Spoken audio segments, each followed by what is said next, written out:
दोस्तों, ये कहानी है एक गिद्ध की। एक समय की बात है।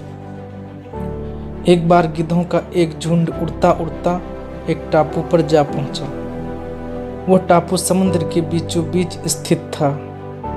वहां ढेर सारी मछलियां, मेढक और समुद्री जीव थे।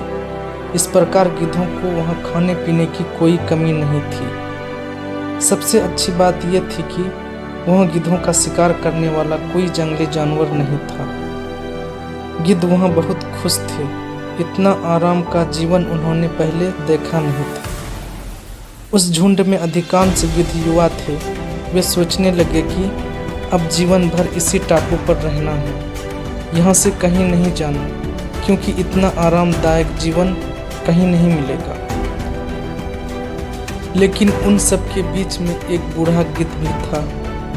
वह जब युवा गिद्धों को देखता तो चिंता में पड़ जाता। वह सोचता कि यहाँ के आरामदायक जीवन का इन युवा गिद्धों पर क्या असर पड़ेगा। क्या यह वास्तविक जीवन का अर्थ समझ पाएंगे। यहाँ इनके सामने किसी प्रकार की चुनौती नहीं है। ऐसे में जब कभी मुसीबत इनके सामने आ गई तो ये कैसे उसका मुकाबला करेंगे। बहुत सोचने के बाद एक दिन बूढ़े गिद्ध ने सभी गिद्धों की सभा बुलाई। अपनी चिंता जताते हुए वह सबसे बोला, इस टापू पर रहते हुए हमें बहुत दिन हो गए हैं। मेरे विचार से अब हमें वापस उसी जंगल में चलना चाहिए जहाँ से हम आए हैं। यहाँ हम बिना चुनौती का जीवन जी रहे हैं। ऐसे में हम कभी भी मुसीबत के लिए तैयार नहीं हो पाएंगे। युवा गिद्धों ने उसकी बात सुनकर अनसुनी कर दी। उन्हें लगा कि बढ़ती उम्र के असर से बूढ़ा गिद्ध सठिया गया, इसीलिए ऐसी बेकार की बातें कर रहा है। उन्होंने टापू की आराम की जिंदगी छोड़कर जाने से मना कर दिया। बूढ़े गिद्ध ने उन्हें समझाने की बहुत कोशिश की। तुम लोग आराम के आदी होने के कारण उड़ना तक भूल चुके हो। ऐसे में मुसीबत आ गई तो क्या करोगे। मेरे बात मानो, मेरे साथ चलो। लेकिन किसी ने बूढ़े गिद्ध की बात नहीं मानी। बूढ़ा गिद्ध अकेले ही वहां से चला गया। कुछ महीने बीते तो एक दिन बूढ़ा गिद्ध टापू पर गिद्धों की खोज खबर लेने की सोची और उड़ता उड़ता उस टापू पर पहुंचा। टापू पर जाकर उसने देखा कि वहां का नज़ारा बदला हुआ है।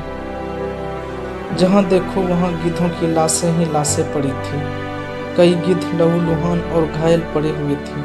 हैरान बूढ़े गिद्ध ने एक घायल गिद्ध से पूछा, ये क्या हो गया। तुम लोगों की ये हालत कैसे हुई। घायल गिद्ध ने बताया, आपके जाने के बाद हम इस टापू पर बड़े मज़े की ज़िंदगी जी रहे थे। लेकिन एक दिन एक जहाज़ यहाँ आया। उस जहाज़ से यहाँ चीते छोड़ दिए गए। शुरू में तो उन चीतों ने हमें कुछ नहीं किया, लेकिन कुछ दिनों बाद जब उन्हें आभास हुआ कि हम उड़ना तक भूल चुके हैं, हमारे पंजे और नाखून कमज़ोर पड़ गए हैं कि हम तो किसी पर हमला भी नहीं कर सकते और ना ही अपना बचाव कर सकते हैं, तो उन्होंने हमें एक एक कर मारकर खाना शुरू कर दिया। उनके ही कारण हमारा ये हाल है। शायद आपकी बात न मानने का ये फल हमें मिला है। दोस्तों, इस कहानी से ये सीख मिलता है कि हमको हमेशा अपने से बड़ों की बात माननी चाहिए, क्योंकि बड़ों की बात न मानने से हम संकट में पड़ सकते हैं। इसी तरह सभी गिद्धों ने बूढ़े गिद्ध की बात मान ली होती तो शायद आज ये दिन देखना ना पड़ता। खुद को हमेशा चुनौती देते रहें और मुसीबत के लिए हमेशा तैयार रहें। जब आप चुनौती का सामना करते रहेंगे तो आगे बढ़ते रहेंगे। ये कहानी आप लोगों को अच्छा लगा हो तो चैनल को लाइक, शेयर एंड सब्सक्राइब करना ना भूलें प्लीज़।